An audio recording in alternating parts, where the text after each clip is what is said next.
Bonjour à toutes et à tous, très heureux de vous retrouver ce matin dans l'OM au café, en ce jeudi matin. On a hâte, je vous vois dans le chat, évidemment déjà bien connecté, parler de cette rencontre de dimanche qu'on attend tous avec impatience parce que ça nous manque quand même, l'Olympique de Marseille nous manque vraiment beaucoup. Merci à tous ceux qui sont connectés. Déjà un train de la hype qui est lancé niveau 1, donc c'est vraiment parfait ce matin. On est heureux de se retrouver évidemment. Très content d'être avec vous ce matin personnellement. Merci à Saona, qui s'est abonné, son 11e mois d'abonnement. Bravo à toi et merci de ta fidélité toujours sur nos émissions. Je vous vois toujours connecté, Mlona, les fidèles Dark Gold Droger 94 avec un Allez l'OM, évidemment, Allez l'OM. En ce jeudi matin, Manolive, hâte d'être à dimanche soir, victoire obligatoire avant Paris. Honnêtement, c'est vrai qu'on a souvent cette formule-là, victoire obligatoire, mais je suis pas loin de te rejoindre. Adieu avec Nico Helmut. Évidemment, toujours au top la team Sebao. Merci. J'en peux plus de ces trêves inutiles. Ouais, c'est vrai que ça qu'on en peut plus. Macter le nul, qui est content de me retrouver ce matin. Il est un peu bipolaire, Macter le nul. Hier, il était pas content. Aujourd'hui, il est content, mais je sais que tu chambrais hier. Ça fait plaisir, c'est comme ça, on se taquine dans l'OM au café. Ça fait du bien aussi, un peu de légèreté. Que c'est long, c'est trêve pour Jarod Honner qui est aussi connecté. Salut à toi, ça fait plaisir que tu sois avec nous ce matin. Donc voilà, on a quand même hâte d'être à dimanche. Et puis je vais reprendre évidemment le message de j'ai oublié déjà le nom, vous voyez, Manolive qui nous dit victoire obligatoire presque avant Paris. Ah, c'est vrai que finalement après ce nul contre Angers et cette défaite contre Strasbourg, rien que pour la dynamique dans notre championnat à nous, ce serait bien de renouer avec la victoire, même si la manière n'est pas forcément présente. Je pense que repartir de la Mosson avec les 3 points, c'est vraiment honnêtement essentiel. Donc la formule victoire obligatoire, alors ça voudrait dire presque s'il n'y a pas victoire, on va tuer un peu tout le monde, mais honnêtement je partage plutôt ton avis, Manolive. Je pense que ce match-là est vraiment très très important pour la suite aussi de notre saison, pour la confiance aussi du groupe, parce que voilà, on sait très bien que s'il y a contre-performance contre Montpellier, et contre-performance c'est match nul ou défaite, on sait très bien que voilà, il va y avoir encore une grosse remise en question de l'entraîneur, de certains joueurs, du recrutement. On sait très bien comment ça peut se passer. Donc voilà, une victoire serait quand même importante dimanche. Alors voilà, après avoir dit ça, on sait très bien que ça va pas être facile, que Montpellier va nous attendre de pied ferme à la Mosson et va vouloir faire un gros match contre nous dimanche. Donc on sait très bien, ça va être voilà, le même style que contre Angers. Alors juste que Montpellier, je pense, a plus de qualité dans l'effectif que Angers. Donc non, il va falloir aborder ce match sérieusement, mais je pense qu'il y a quand même moyen de remporter ce match. Que penser des annonces Attends, j'ai perdu le message, ça défile. Vous êtes trop rapide, les gars. Que penser des annonces sur les anciens tauliers de l'équipe de France, Pogba, Grisou, Payet, un coup de com' ou un changement de level de l'institution? Non, je pense qu'il ne faut pas non plus trop prêter attention à ces rumeurs-là. Payet a dit que Griezmann avait toujours aimé le Vélodrome et aurait rêvé de jouer à l'OM. Après, il y a aussi un contexte économique et financier. Griezmann, on n'aurait jamais pu se le payer. Pogba, pareil. Alors, Pogba, il y a la rumeur parce que là, il y a eu son souci de dopage. Donc, ça rend la piste peut-être un peu plus crédible.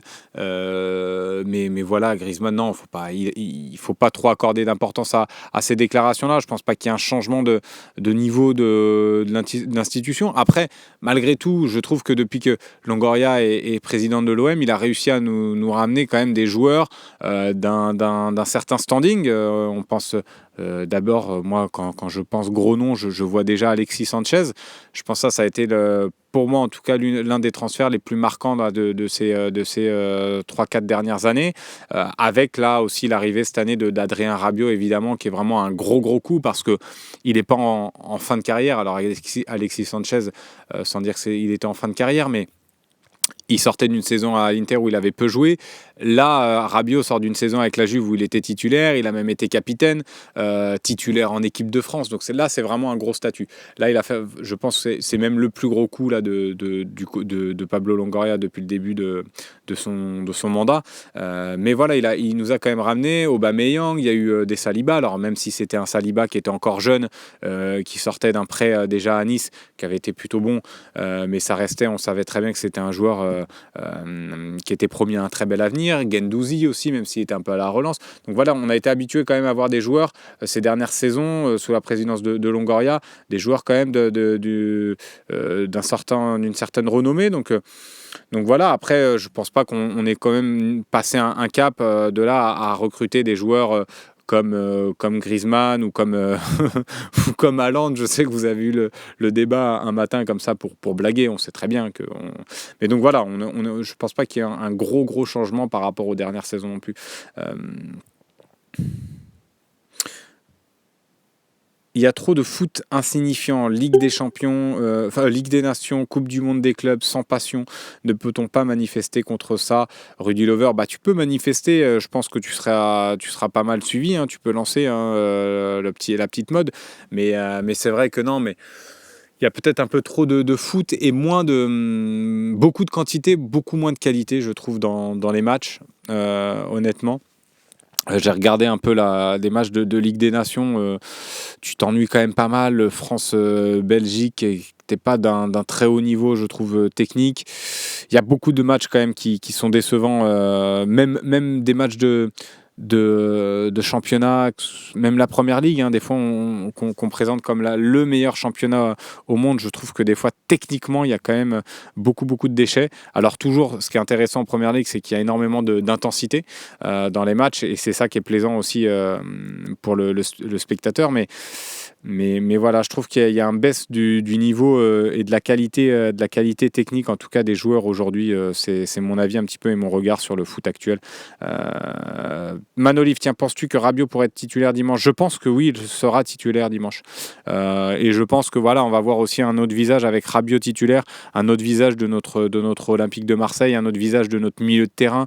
Il va apporter un peu plus de choses parce que le milieu, même si le milieu, je le disais depuis le début de la saison, Kondogbia Hojbjerg, ça fonctionnait plutôt bien.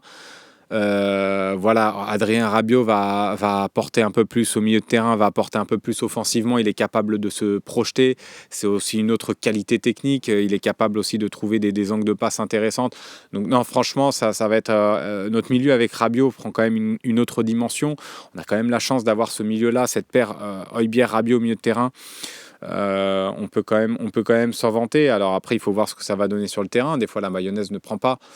Mais honnêtement, connaissant un petit peu le niveau d'Adrien Rabiot, et on le connaît tous, puisque c'est un joueur qu'on suit quand même dans les grosses équipes, à la Juve, qu'on a vu en équipe de France, c'est un profil quand même très intéressant. Alors, même si moi, quand il est arrivé, je vous ai dit, des fois, c'est un joueur moi, qui me frustre, parce que tu sens qu'avec ses qualités, il pourrait faire encore plus sur un terrain, mais ça reste quand même un joueur de haut niveau. Et ça va nous faire du bien, et je pense qu'il va commencer contre Montpellier. Brassier a-t-il travaillé pendant la trêve? Oui, il a travaillé, Hugo Bord, ça c'est sûr. Il a travaillé, et j'espère que son travail va porter ses fruits contre Montpellier. Et je pense que lui aussi va débuter le match. Pendant ce temps-là, Lille bat le Real et Monaco se tape le Barça les pieds sur terre, la tête sur les épaules. Et je suis le premier déçu, mais il faut se rendre à l'évidence, il n'y a pas de défense. Je préfère Cornelius à Brassier, mais sans un gros défenseur central et arrière latéral droit. On va pas loin pour Mdib. On verra. Pour l'instant, c'est sûr que on le dit et on le répète depuis beaucoup d'émissions. Pour l'instant, c'est le secteur défensif et l'animation défensive qui pêche à l'Olympique de Marseille. Après, on va voir ce que vont donner Lille et Monaco sur la durée. Là, Lille aussi un gros coup dur avec la blessure de Thiago Santos, qui va être remplacé évidemment par Thomas Meunier. Donc, mais quand on voyait le niveau de Thiago Santos, même si Il a pu être irrégulier sur ce début de saison, notamment je me rappelle un match contre Saint-Etienne où il était passé à côté, Thiago Santos. Mais contre le Real, on a vu qu'il était capable d'avoir un très haut niveau, ce latéral-là. Donc là, ça, c'est un joueur qui va manquer à Lille. Monaco aussi va être dispensé de Balogun, Falorin Balogun, qui s'est blessé à l'épaule, donc absent pendant 2 mois. Donc là, ils vont perdre aussi de gros joueurs qu'il va falloir remplacer. Bon, Monaco a quand même Mbolo et Ileni Kena, mais Ileni Kena, ça reste un jeune joueur, même si je le trouve intéressant. Moi, Ileni Kena, pour un poste de titulaire, pour l'instant, c'est peut-être un peu tendre, un peu juste, mais il a quand même de qualité parce qu'à chaque fois qu'il rentre, il arrive à se procurer des occasions. Et ça c'est aussi à mettre à son crédit. Mais donc voilà, Monaco et Lille, on va voir aussi sur la durée si ça va pouvoir faire l'affaire parce qu'ils n'ont pas non plus un effectif. Alors Monaco, peut-être c'est différent, mais Lille n'a pas non plus un effectif pléthorique. Là, il y a des blessés avec Thiago Santos. Ils vont jouer aussi la Coupe d'Europe, donc ils vont y laisser des plumes. Pour l'instant, ça marche plutôt bien. Ils arrivent à jumeler les deux, mais est-ce que sur la durée ça va marcher? Voilà, ça on pourra analyser ça un peu plus un peu plus tard dans la saison si il y a vraiment un impact de la Ligue des Champions sur les effectifs un peu plus réduit comme Lille. Donc on va voir ça, mais pour l'instant, c'est sûr que nous, de notre côté, ce que tu dis, c'est juste. Pour l'instant, le problème est défensif. Mais je pense qu'honnêtement, Brassier reste un bon défenseur. Il faut aussi, lui, qui s'acclimate à un nouveau club. Brest et l'OM, c'est un autre type de pression, mais c'est comme pour Wai, j'en parlais hier. Donc on va voir déjà sur ce match contre Montpellier s'il y a des progrès, si cette trêve a été bénéfique pour certains. Niveau masse salariale, on ne peut pas du tout simplement, même si j'avoue, je rêverais de Griezmann, Monsieur John qui revient sur la rumeur. Et Griezmann, j'ai pris un peu de retard. C'est de la bombe le Phocéen, bravo les gars. Merci Jus de Mars, ça fait plaisir ça, ce type de message. Merci beaucoup. Tac, tac, on va continuer à prendre. Griezmann reste crédible, mais il faut la Ligue des Champions pour Paris-Chêne. Je pense que c'est pas forcément très crédible, mais bon. Tiens, Green Tafab, Wai, c'est maintenant ou jamais dans son jardin. C'est vrai qu'on en a beaucoup parlé d'Eli Wai dans ses OM au café là, cette semaine. Moi, je vous l'ai dit, je le mettrai encore titulaire contre Montpellier. Je pense que ça peut être notre attaquant cette saison. Il est capable de marquer des buts. Pour moi, c'est un gros buteur. Je crois encore en lui. J'espère qu'il ne va pas me décevoir. Mais je pense honnêtement que c'est un bon gars. C'est un bon mec dans le groupe aussi. Alors, on s'en fiche. Hein, vous allez me dire, on s'en fiche d'avoir des bons mecs. On veut des bons footballeurs. Et je suis d'accord avec vous. On veut des bons joueurs. Non, mais ce que je veux dire, parce qu'on critique beaucoup parfois son état d'esprit, je pense qu'il a un bon état d'esprit. Après, c'est aussi un profil et une personnalité qui marche énormément à la confiance. Roberto De Zerbi lui a quand même accordé sa confiance depuis le début de la saison, mais aussi lui peut-être le premier but va vraiment être un déclic pour lui. Alors on a dit ça aussi beaucoup sur Iliman Ndiaye la saison passée, le déclic n'a jamais vraiment eu lieu, mais je pense vraiment qu'un Eli Wai, s'il commence à marquer dans le jeu et s'il commence à marquer surtout contre Montpellier et dans le jeu, ça va vraiment lancer quelque chose, je pense. Après il faut aussi qu'il soit un peu mieux servi à mon goût. Mais ça, j'en ai déjà parlé sur pas mal d'OM au café là, cette semaine. Donc on va pas faire répétition. Mais voilà, moi en tout cas, je crois encore en lui. Je sais qu'il fait débat. Tiens, Loïc Lachaud, tu peux lancer un petit sondage ce matin parce qu'on ne l'a pas fait. Et puis Wai, ça reste quand même un petit peu la tête d'affiche de ce match-là parce que l'ancien qui revient à la Mosson, il y aura Rouli aussi. Mais tu peux lancer sur un Eli Wai. Croyez-vous encore en Eli Wai dans cette saison? Tu peux lancer un petit truc, un oui-non sympathique. Je te fais confiance. Mon Loïc Lachaud qui est encore présent avec nous ce matin et qui nous fait un travail remarquable. S'il ne marque pas rentrer du jeune de la réserve en deuxième, non, je ne sais pas, Polichette, déjà, c'est pas sûr qu'il soit dans le groupe. Robinho, je pense que tu parles de Robinho Vaz. Je pense que voilà, on en a parlé cette semaine, mais il ne faut pas non plus trop s'enflammer sur lui. OM 13, toi tu le condamnes, ouais, après Montpellier s'il marque pas. Ouais, s'il se foire encore contre Montpellier, c'est quasi fini pour lui. Vous savez, je vais prendre un petit risque. Je vais vous dire, moi, Wai, je pense qu'il va marquer contre Montpellier. Je pense que Wai va vraiment marquer contre Montpellier. Je vois bien ce Wai buteur contre Montpellier. Alors, on va pas faire attention à ne pas parier, parce qu'on rappelle, il y en a certains qui ont perdu de l'argent la dernière fois dans le chat. Il y en avait un qui nous avait dit j'ai perdu 10 euros ou je sais plus 100 euros il avait misé sur je sais plus quoi. Faites attention quand vous jouez quand même. Mais je le vois bien marqué. Honnêtement, Wai contre Montpellier, j'y crois vraiment très sincèrement. Pour Paris-Chêne, le problème, ce n'est pas Wai mais Harit. Moi, je pense que c'est plus. Je pense vraiment que ces deux joueurs-là, pour l'instant, se marchent un petit peu dessus parce que Wai aussi, à la demande de Roberto De Zerbi, décroche beaucoup. Peut-être des fois un peu trop. Donc des fois, il se marche un peu sur le. Il se marche un peu dessus avec Amin Harit. Donc, je ne sais pas après si le problème vient d'Amin Harit. Faut pas non plus viser Harit pour viser Harit. Mais c'est vrai que pour l'instant, il y a un manque de complémentarité peut-être entre les deux hommes à peaufiner, à régler. Mais on verra si justement cette trêve-là a été bénéfique. Ouais, moi je suis d'accord avec toi, Emlona. Penses-tu que Wai pourrait être une solution à la place de Harit derrière un Neil Maupay en attaque? Nico Nico Combet 13, non, je pense pas. Moi, Wai, je vois vraiment en numéro 9. Alors, il y en a certains qui parlent de lui plutôt à gauche, mais sur un côté gauche, ça voudrait dire qu'il doit faire aussi pas mal de repli défensif. Quand on voit le travail énorme sur cet aspect-là que fait Luis Enrique, je ne suis pas sûr que Wai à gauche soit capable de le faire. En revanche, Jonathan Rowe, je pense qu'il est capable de plus faire ces efforts-là à gauche. Moi, je laisserais honnêtement un Eli Wai en pointe. De toute façon, là, Maupay est suspendu contre Montpellier. Même si ta question, je sais qu'elle visait sur le plus long terme, mais non, je pense pas que ce soit forcément une solution qui prenne la place d'Harit Wai pour laisser Maupay en neuf. À la rigueur, peut-être inverser les deux. Pour le coup, ce serait un peu plus logique selon moi. Il faut encourager Wai pour JL Mom. Ouais, non, mais je partage cet avis-là. Après, il aggrave la pression. Wai, il va lui falloir un très gros mental. Loulou Duvin, ouais, il va lui falloir un très gros mental. Il va falloir qu'il soit soutenu par son entraîneur, par ses coéquipiers. Mais je pense qu'il a les qualités, en tout cas, pour nous faire une bonne saison. Rudy Lover, tiens, vous voulez vraiment insister sur Wai, j'ai l'impression ce matin, il faudrait qu'on arrive à mettre les défenseurs à 30 mètres de leur but pour qu'il ait un minimum d'espace derrière eux. C'est peut-être pour ça qu'on veut qu'il décroche. Après, il a toujours eu ce côté-là, et c'est pour ça qu'il aimait bien Moumbagna, d'ailleurs, Roberto De Zerbi, parce que Moumbagna, lui, il était capable aussi de haut jeu de résister à la pression des défenseurs. Alors techniquement, il devait énormément progresser, mais dans ce rôle-là, c'est pour ça que Roberto De Zerbi appréciait aussi beaucoup Faris Moumbagna en début de saison. Et pour l'instant, ce que demande De Zerbi à Wai dans ce jeu-là, combiné et dos au but, il n'y arrive pas, Eli Wai. Mais c'est sûr que s'il avait un peu plus d'espace, s'il prenait un peu plus la profondeur, je pense qu'il pourrait poser beaucoup plus de soucis.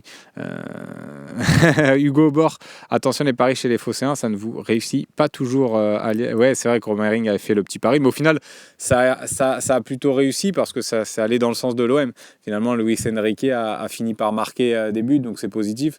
Donc il marque, nous on était contents et surtout Romain Herring était le premier heureux que Luis Enrique marque. Donc, tu aurais dû faire avocat, Polichette. Non. Non, mais c'est vrai que l'année dernière, peut-être tu dis ça parce que j'avais défendu aussi un peu Quentin Merlin. Non, mais c'est vrai que quand je crois en un joueur, je vais jusqu'au bout. Après, je suis pas aveugle et je suis capable d'avoir aussi un regard aussi sur les prestations, un regard juste sur les prestations de Wai. Pour l'instant, moi, je l'ai dit, contre Strasbourg et contre Lyon même si Lyon il y avait la circonstance du carton rouge, mais j'avais pas aimé ces deux matchs-là, même dans l'attitude.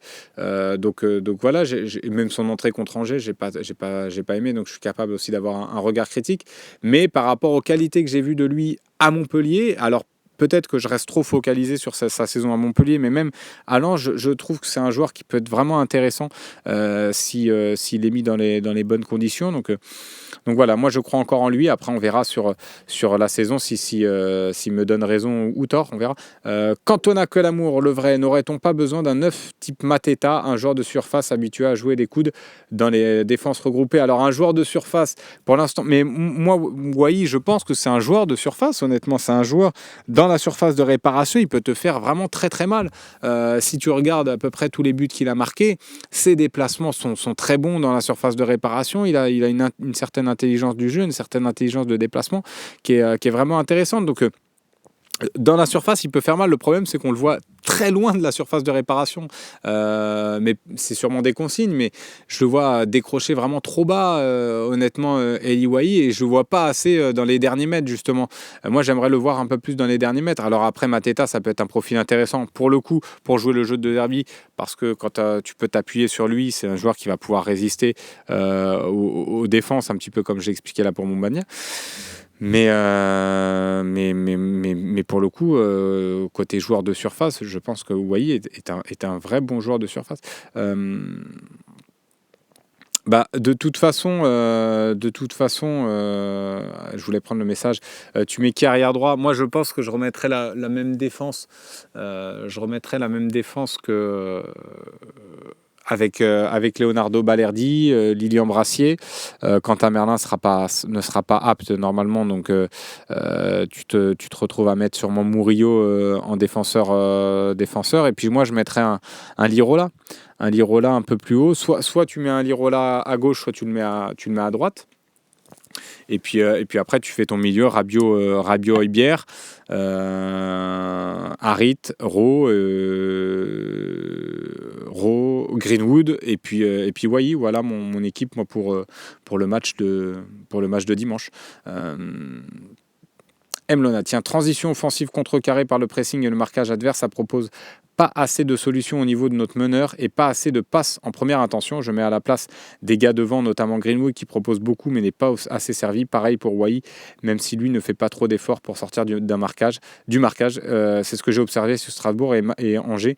Match vu 3 fois chacun. Oui, c'est vrai, mais c'est une belle analyse en vrai. C'est juste, je pense en plus, on a tous cette image en tête d'occasion de la situation d'Amin Harit face à Strasbourg, où il a Greenwood qui est tout seul à droite et il préfère lancer Eli Wahi, et en plus il le lance très mal.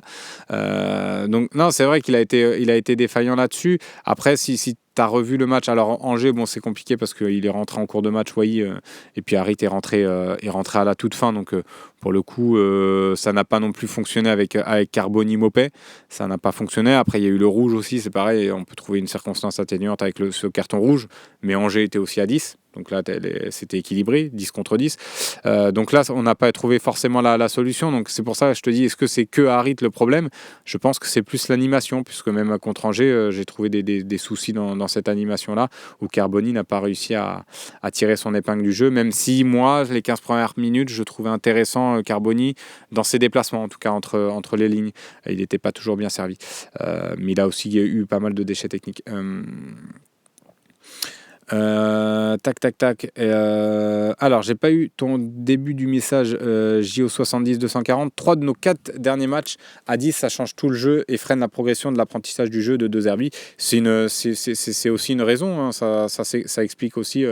Tu as raison, hein, ton message est vrai. Après, ça n'explique pas tout non plus. Je pense qu'à 10, tu peux mieux faire, malgré tout. Contre Lyon, moi, je l'avais dit, à 10, dans les ressorties de balles, tu pouvais mieux faire. Après, tu as affiché d'autres valeurs qui sont aussi intéressantes, de la combativité. T'as rien lâché, t'as allé chercher aussi le but avec un petit peu de réussite parce qu'il y a l'erreur du gardien, mais voilà, t'as pas lâché jusqu'au bout. Donc ça, c'est aussi des valeurs qu'il faut voir et qu'il faut voir persister aussi dans la saison. Il faut que ça persiste, mais tu as en partie raison. Je pense que ça freine aussi la progression et l'apprentissage du jeu. On est plus clément avec Harit qu'avec Wahi, alors qu'Harit fait 3 saisons plus que moyenne avec nous. Alors je sais pas de qui tu parles. Si tu parles de moi, pour le coup, moi je suis en train de défendre Eli Wahi. Donc, et puis si on écoute tous les OM au café, moi, Amin Harit, depuis le match de Brest, je l'ai dit assez vite, je le trouve beaucoup moins influent. Moi, je préfère, et je l'ai dit hier, je préfère un Amin Harit même moins décisif, mais beaucoup plus influent et beaucoup plus juste dans le jeu qu'un Harit décisif et qui est pas bon dans le jeu. Donc voilà, moi, je l'ai critiqué pour l'instant sur ce début de saison. Ah oui, des supporters en général, d'accord. Je suis pas satisfait, moi, du début de saison d'Amin Harit. Le seul problème, c'est que tu n'as pas aujourd'hui un joueur qui est capable de jouer à sa place. Alors, il faudrait peut-être changer de système, ce que je proposais avec le 4-3-3 notamment. Parce que moi, quand on me dit Koné numéro 10, je pense pas que ce soit honnêtement le poste où il brillera le mieux, qui va plus le mettre en valeur. Koné, c'est un milieu relayeur qui a besoin aussi de partir d'un peu plus bas, selon moi en tout cas. Donc moi, dans un 4-3-3 avec Rabiot, Højbjerg, Koné, ça pourrait marcher. Pour l'instant, Koné, on n'a pas pu le voir. Il est tout le temps blessé malheureusement avec ses chevilles. Carboni, on voulait un petit peu le voir contre Angers, ça n'a pas forcément fonctionné, mais c'est pas pour autant que j'aurais enterré.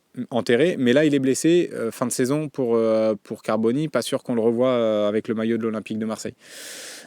Donc aujourd'hui, la solution, c'est de soit, si on reste dans le même système, soit de mettre Greenwood en numéro 10. Moi, j'ai pas envie de voir Greenwood en numéro 10 parce que je pense qu'on pourrait le perdre. Moi, j'ai envie de garder un Greenwood sur le côté droit, là où il a fait mal depuis le début de saison, et après lui laisser peut-être de la liberté pour qu'il aille dézonner par moment, pour qu'il change aussi de côté, qu'il permute comme il l'a fait contre Toulouse, où finalement il se retrouve côté gauche sur le premier but, il se retrouve côté gauche avec pour l'ouverture du score de l'OM, avec le beau décalage de Luis Enrique. Moi, pourquoi pas, oui, lui laisser cette liberté-là à Greenwood. Mais le cantonner à ce rôle de numéro 10, de meneur de jeu, non, je pense pas que ce soit le joueur pour ça. Moi, j'ai envie d'avoir le Greenwood sur le côté qui est capable de faire mal, qui est capable de défier. Pourquoi pas Jonathan Rowe en numéro 10, mais c'est pareil, moi c'est un profil, c'est un joueur que j'aimerais voir sur le côté parce qu'avec ses qualités de percussion, de vitesse, de dribble, il est capable de faire vraiment mal sur un côté. Donc voilà, aujourd'hui, tu n'as pas forcément de concurrence à Amin Harit. La solution, c'est soit changer de système, en tout cas moi de mon point de vue, soit changer de système, soit le laisser et espérer qu'il soit meilleur. Mais après, Amin Harit, pour l'instant, depuis qu'il est à l'OM, il nous a pas habitués à une grosse régularité. Donc c'est là aussi on s'interroge et on peut s'interroger. C'est légitime de s'interroger. Mais pour l'instant, moi sur le match contre Montpellier, en tout cas, je remets Amin Harit parce que ils ont travaillé un système qui sont en train d'essayer de rendre parfait. En tout cas, il est encore perfectible largement. Donc ce ne serait pas le moment, je pense, en tout cas dans l'idée de Zerbi, de tout chambouler. Donc aujourd'hui, le seul joueur qui peut jouer sur ce poste-là, moi, à mon sens, c'est Amin Harit.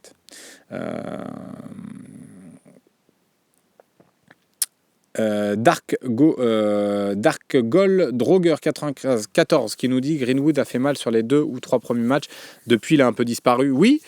Après, il a eu pas mal de déchets. Je trouve que contre Angers, il a complètement déjoué, il a trop forcé son jeu, il était avec cette prise à 2 là, qu'Angers a bien maîtrisé, il a forcé, il a voulu passer en 1 contre 2 à chaque fois, ça n'a pas marché, il aurait dû jouer un peu plus simple, épurer un peu plus son jeu. Contre Angers, ça a été un match complètement raté. Après, contre Strasbourg, on ne l'a pas beaucoup vu. Contre Lyon, je trouve que ça a été l'un des seuls qui a essayé de ressortir le ballon quand on était un peu en difficulté. Et puis, Dieu sait qu'on a été en difficulté contre Lyon. Mais ça a été l'un des seuls, je trouve, qui a essayé de ressortir un petit peu le ballon proprement. Donc, moi, c'est sûr qu'il est passé à côté contre Angers, vraiment, complètement, Mason Greenwood. Mais bon, quand tu vois ses qualités, tu sais que c'est un joueur qui peut tellement faire de mal sur le côté que... Et Nordeville, je suis d'accord avec ton message, il est aussi seul à droite. C'est vrai qu'il a été un petit peu esselé sur ce match-là. Pas trop de solutions. Contre Lyon, c'était compliqué parce qu'on récupérait le ballon tellement bas qu'il devait traverser tout le terrain, donc c'était compliqué. Contre Strasbourg, il n'a pas été beaucoup servi. Et après, contre Angers, oui, il a touché beaucoup de ballons, mais n'a pas forcément été... et a vraiment raté son match, là, pour le coup.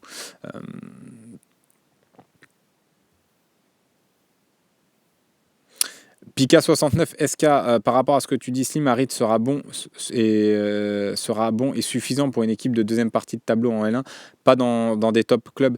Peut-être que tu as raison, pour jouer les premiers rôles en Ligue 1, ça peut être un peu juste, en tout cas d'avoir un Amin Harit seul à ce poste-là. Malheureusement, on avait quand même trouvé de la concurrence. Moi, ce que je voulais qu'on apporte à Harit, pour l'instant, les deux concurrents, visiblement, Koné, même si moi, c'est pas forcément pour moi le poste idéal de Koné, mais Koné et Carboni sont blessés. Donc malheureusement, là, on n'a pas eu de chance là-dessus. Euh, Slim, tu penses que Merlin sera là pour Paris? Bah, Merlin a repris la course, donc contre Montpellier, ça va être juste. Faut espérer qu'il soit là contre Paris, mais même contre Paris, je pense que contre Paris, ça fera maintenant un bon mois et demi qu'il n'aura pas joué. Ça serait peut-être un peu trop juste pour le mettre titulaire. Après, il sera peut-être dans le groupe, mais titulaire, j'y crois pas trop. Euh, Ouais, non, mais Monsieur John, moi je vais pas reprocher justement à Greenwood d'avoir tenté, mais à un moment donné, quand tu vois que tu es pris à deux, essaye de trouver d'autres solutions. Alors il avait aucun mouvement devant, je pense que c'est un peu sévère. Il y a des fois où il s'est vraiment embourbé dans les défenseurs adverses et il y avait quand même mieux à faire. Faut pas non plus toujours lui trouver des excuses, même si moi en plus je l'ai dit, c'est un joueur et je vais pas lui reprocher d'avoir tenté, mais il y a un moment donné où il aurait pu jouer un peu plus simplement. Euh, Manolive, tiens, surtout Greenwood, quand il tente une frappe, même s'il ne marque pas, il cadre souvent quand même. Ouais, c'est vrai. Tiens, il y a le petit numéro, je sais pas si vous l'avez vu, qui s'est affiché avec le 01, je vous le dis, 01 87 40 44 70. Si vous voulez appeler ce matin, je sais qu'hier dans le chat, il y en avait certains qui voulaient appeler, on n'avait pas pu. Ben là, vous pouvez, si vous voulez, discuter de ce match-là, de l'avant-match contre Montpellier. Et puis, s'il n'y a personne, je vous ferai un petit quiz pour terminer en légèreté cet OM au café avant de retrouver Romain Herring demain pour l'OM au café. Donc voilà, à partir du moment où vous avez appelé le 01 87 40 44 70, vous tapez le petit code 318 559 813 dièse et voilà, et puis vous tombez sur une petite plateforme et puis vous attendez. Vous allez d'abord parler à Loïc Lachaud qui va vous mettre en relation avec moi. Voilà, tout simplement, si vous voulez donner votre avis. Il y a un talk ce soir, évidemment, Rudy Lover, je vais vous donner le petit programme. Alors, ça sera un talk un petit peu particulier. Je vous l'avais dit, ça sera un talk un petit peu supporter. Focus supporter, donc on aura quand même Bastien Cordolani, mais qui est quand même un supporter avisé et qui est abonné aussi au Vélodrome. Samir également et Brice Vidal. Voilà pour les invités. Donc ce sera une partie un petit peu sur les supporters avec évidemment une partie dans ce talk réservée à l'avant-match pour Montpellier OM évidemment, mais on va aussi parler du stade, de l'ambiance, de tout ça. Donc ça va être un débat assez intéressant. Ça va être un débat assez intéressant et donc voilà. Donc n'hésitez pas si vous voulez appeler, je vous l'ai dit. Et puis sinon on va continuer l'émission tranquillement. Tiens, Jeannot est en ligne. Bah, ça fait plaisir. Ça faisait un petit moment que je l'avais pas eu, Jeannot. Est-ce que c'est Jeannot Maillefosséen ou c'est un nouveau Jeannot? Non, c'est Jeannot Maillefosséen. Ah, salut Jeannot, comment tu vas ce matin? Impeccable, nickel. Et vous? Tout le monde va bien? Eh ben écoute, tout le monde va bien ici au Phocéen. Tiens, il y a un débat que tu voulais mener ce matin, dis-nous tout. Oui, mais moi, c'est encore un peu le côté Murillo, en fait, parce que j'ai entendu hier et avant-hier un peu des gens dire presque qu'il faudrait qu'il joue défenseur central, que c'est pas... Moi, je pense qu'il a été bon quand il était plutôt piston droit et vraiment en attaque, mais défensivement, je préfère 100 fois Maïté, quoi, en fait. Dans ce Oui. système de Zerbe. Ouais, mais après le problème c'est que Meïté pour l'instant est bon. Alors il est de retour dans le groupe après sa blessure au psoas. Là, il a repris l'entraînement avec le groupe. Est-ce qu'il sera apte à débuter un match? Ça c'est le point d'interrogation. Mais ouais, sur Murillo, toi tu t'aimerais le retrouver finalement dans le poste où on l'a vu bon, notamment l'année dernière contre Montpellier en piston, vraiment piston droit.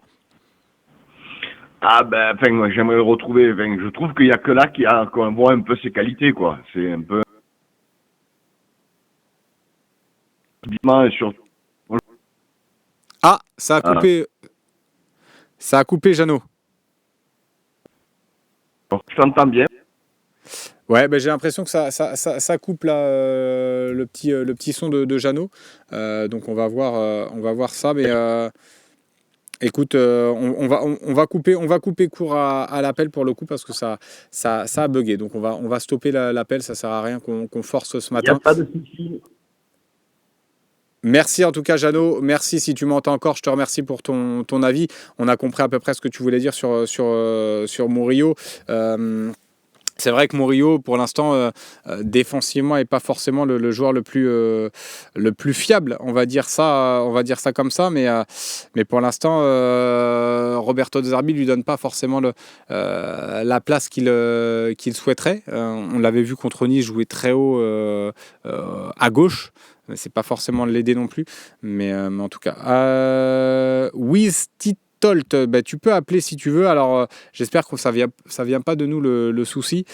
Faudrait que Loïc me dise si ça vient de nous ou si ça vient de la connexion de certains auditeurs. Mais c'est dommage parce que la vie de Jeannot était assez intéressant en tout cas ce matin.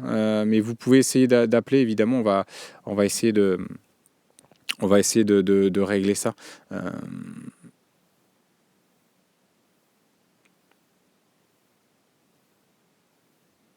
Ouais, c'est dommage ces coupures. Bah, je ne sais pas si vous les entendiez vous, parce que Dims me dit on l'entend. Bon, en tout cas, c'est pas bien grave. Ouais, c'est vrai que Steph OM, je suis d'accord, ça fait quelques fois. Donc on va voir ça. Alors, tiens, Chris, bonne question. Sait-on quand est-ce qu'aura lieu la conférence de presse d'avant-match? La conférence de presse d'avant-match aura lieu demain, demain à 14h, et ça sera au Stade Vélodrome, la conférence de presse. Donc voilà pour la petite info, conférence de presse. Donc pour l'avant-match, et pour l'instant, on n'a pas forcément,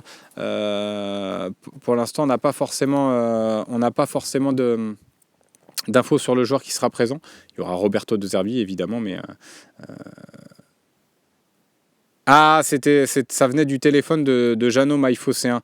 Bon, bah c'est pas très grave, hein, Jeannot. On a compris en tout cas le débat que tu as voulu mener. Merci pour ton appel encore une fois ce matin. C'est pas très grave. Ça peut arriver aussi des problèmes de connexion. Ça arrive. Jeannot passe chez Orange Vélodrome. Donc voilà pour la petite info conférence de presse. Donc le taux que je vous ai dit ce soir à 18h. Et puis voilà. Tu en sais plus sur le nouveau logo de l'OM? Alors non, on n'en sait pas plus. Là, c'est l'équipe qui a sorti ça ce matin. Ça pourrait être une bonne idée, à voir ce qu'ils vont vouloir faire aussi. Il ne faut pas trop moderniser, je veux dire, le logo de l'OM. En tout cas, j'ai pas envie qu'on fasse comme a pu le faire le FC Nantes, par exemple, où je trouve que le logo n'a plus forcément de charme, donc il ne faudra pas se tromper là-dessus non plus.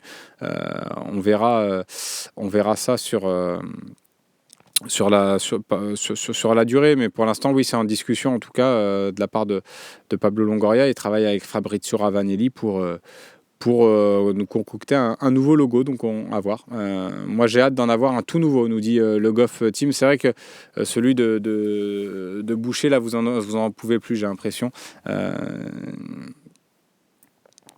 C'est possible que Romain ait déjà dit ça il y a 1 an ou 2, que l'OM commençait déjà à travailler sur un nouveau logo. Oui, ça prend peut-être du temps pour l'instant. Oui, voilà, ou comme celui de la Juve, Michel Devolve. Tu le trouves bien.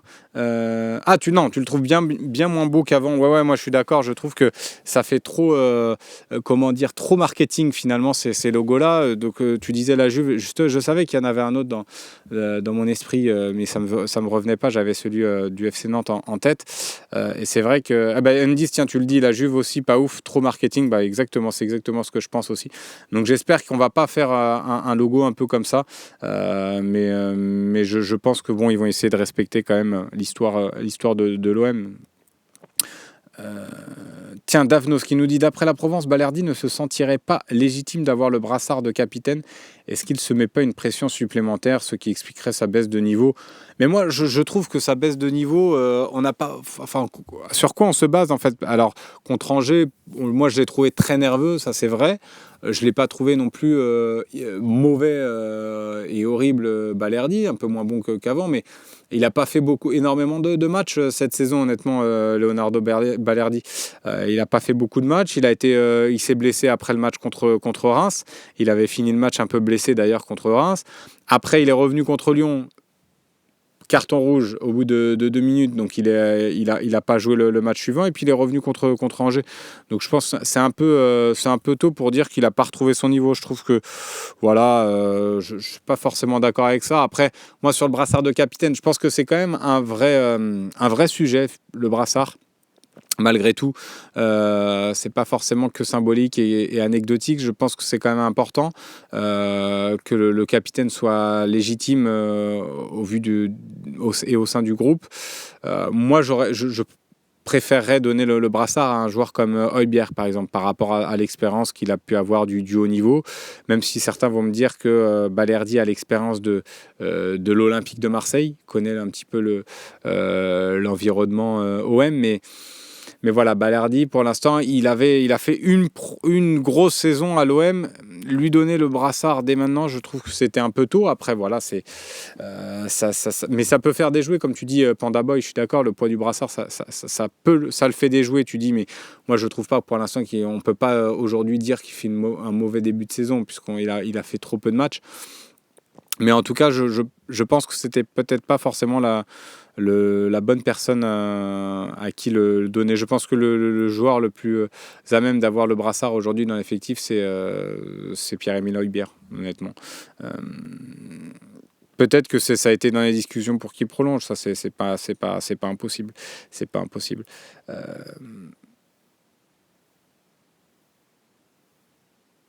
Ouais, après Dark Knox, je pense pas que ce soit son nouveau brassard qui pose problème, mais plus sa nervosité qu'il a en ce moment. Ouais, après il a toujours été un peu comme ça, à vouloir titiller les adversaires. Après, la nervosité qu'il a affichée contre Angers, peut-être c'était lié aussi au résultat qui était pas bon. Ça voulait gagner, donc il a toujours eu ce côté-là un peu Balerdi. De toute façon, même dans sa bonne saison l'année dernière, il avait encore ce côté-là où il aime aller titiller les attaquants. C'est sa façon de faire. Donc voilà. Après, il a paru un peu plus nerveux que d'habitude, mais je suis pas forcément qu'un Piquet qui est d'accord avec moi pour Højbjerg. Peu de joueurs légitimes pour le brassard, je trouve, dans cet effectif, sauf Højbjerg et peut-être Rouli. Ouais, moi je te dis, Højbjerg, c'est vraiment le joueur qui mérite d'avoir le brassard, qui a en plus l'habitude de l'avoir. Il l'a en sélection avec le Danemark. Moi, je trouve que ce serait le très bon capitaine Højbjerg. En plus, c'est pas un joueur qui est... Balerdi, il est aussi un peu, pas détesté, je vais pas dire détester des arbitres, mais il a ce côté un petit peu désagréable qui fait que bon, c'est pas forcément la personne que les arbitres vont apprécier ou vont vouloir échanger avec lui. Donc, je sais pas, moi vraiment, je l'aurais donné à Højbjerg, mais après c'est comme ça. On verra sur la durée si ça a vraiment un impact le brassard, mais aujourd'hui, je trouve que c'est trop tôt pour dire il fait pas un bon début de saison. Il a trop peu joué.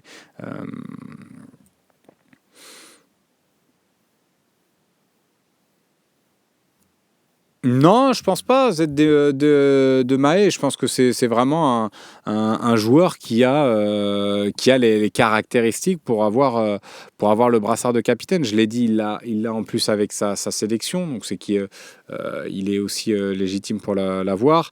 Je trouve même par rapport à son bagage, à son expérience du haut niveau, lui qui a joué en première ligue à Tottenham, dans un club aussi comme Tottenham.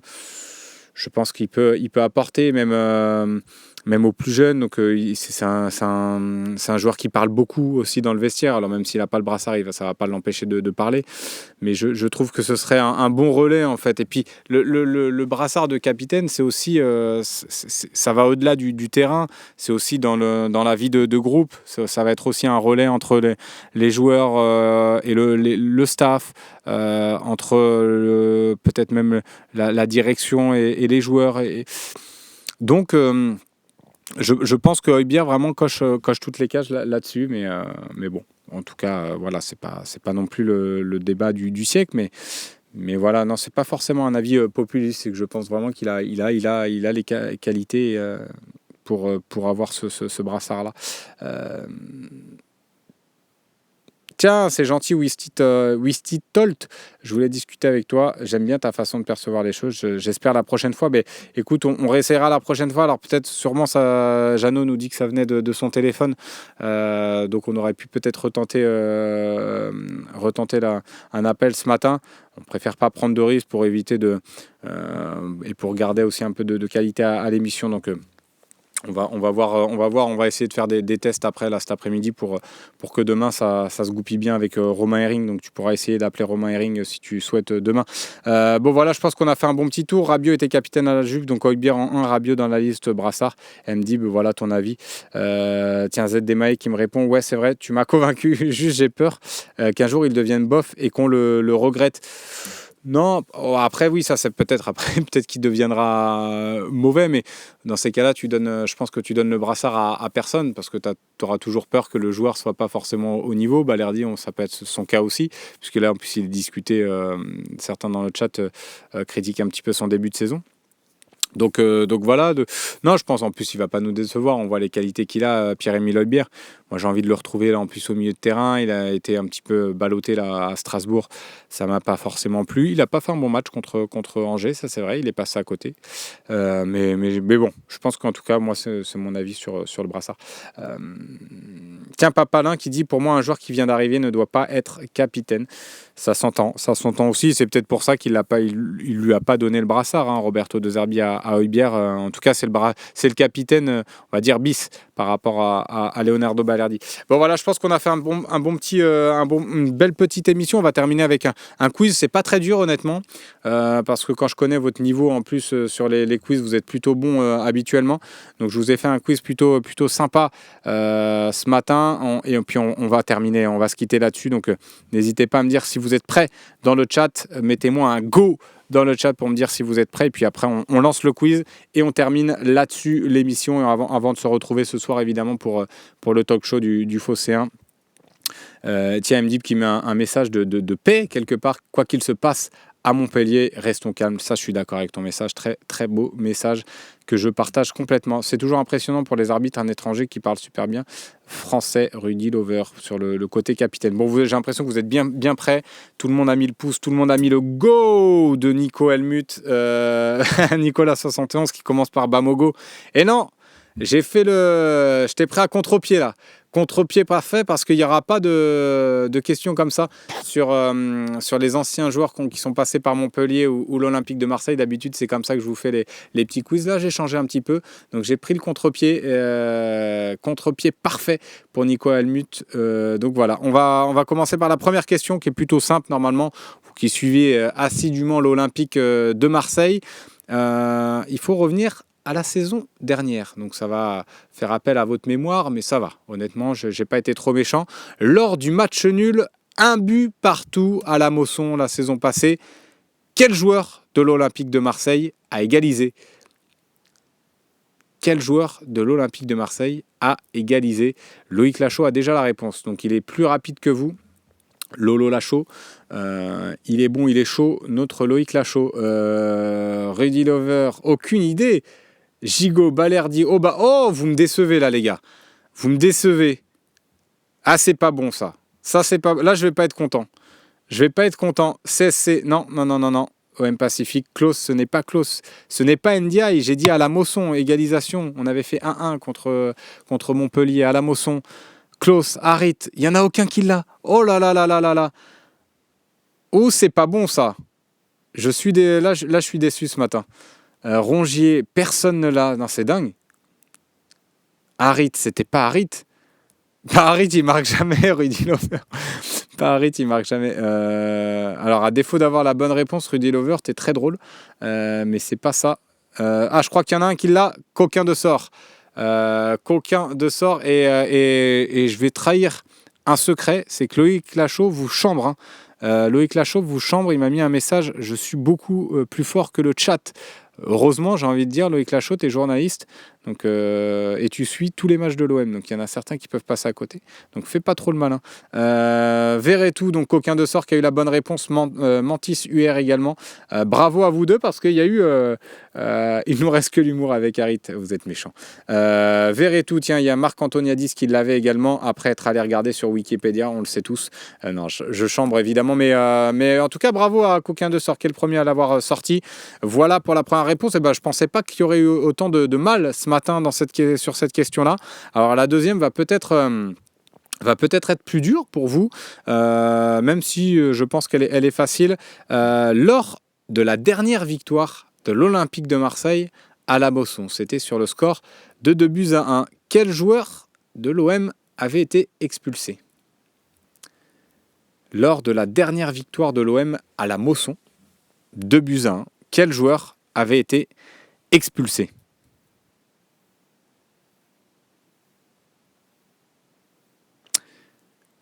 Loïc Lachaud a encore la bonne réponse. Ah, voilà, là, je vois des bons. Je vois des bons. Je vois des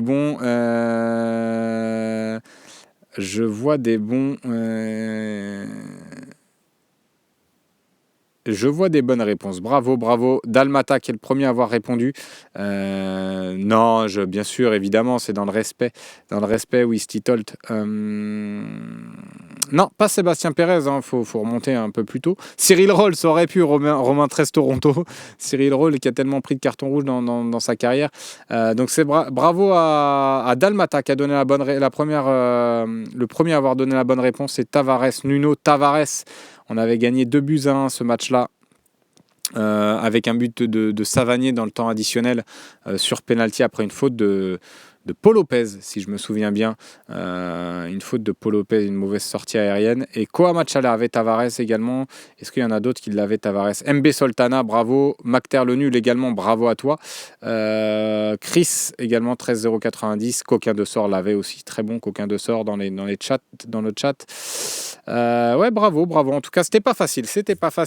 Ton score, tiens, pour dimanche, me demande 196, 98, 405. Je pense que on va gagner. Ça va pas être facile. Ouais. Allez, 2-0 pour l'Olympique de Marseille et je vois bien un doublé d'Eli Wahi. Allez, je me mouille. Voilà, un doublé d'Eli Wahi, victoire 2-0. Turpin dimanche, tiens, je vais pas lire ton message 13 Cisco 13, mais Turpin dimanche, s'il nous... pour ma santé mentale, j'arrête le foot français, je sais déjà qu'il va nous faire une dinguerie avec Stéphanie Frappard à la VAR d'ailleurs ce week-end. 3-1 pour Jeannot Phocéen, Saona 13, 3-1 également, 3-0 Le Goff. Vous êtes plutôt optimiste. 1-1, bien pourri, tiens, je le sens pas. Match nul maximum dimanche pour 13 Cisco. Il nous parle de Turpin. Slim a bugué. J'ai bugué? Pourquoi j'ai bugué? Ah non, il y a peut-être eu une coupure, je sais pas. Bon voilà, en tout cas, je l'ai dit, 2-0 pour l'Olympique de Marseille. Vous pouvez noter, vous pouvez clipper. 2-0 pour l'OM contre Montpellier, doublé d'Eli Wahi. Voilà, merci encore une fois de votre fidélité dans le chat et merci de m'avoir accompagné pour cette émission. On se retrouve donc ce soir à 18h pour le talk show du Phocéen, une émission un peu spéciale supporter présentée par Romain Canuti. Et puis demain, vous retrouvez l'excellent Romain Herring dans l'OM au café avant qu'on se retrouve évidemment pour les 4 heures de direct. Dimanche soir, on a hâte de retrouver l'Olympique de Marseille. Passez une très très belle journée et puis surtout, prenez soin de vous. Ciao, ciao.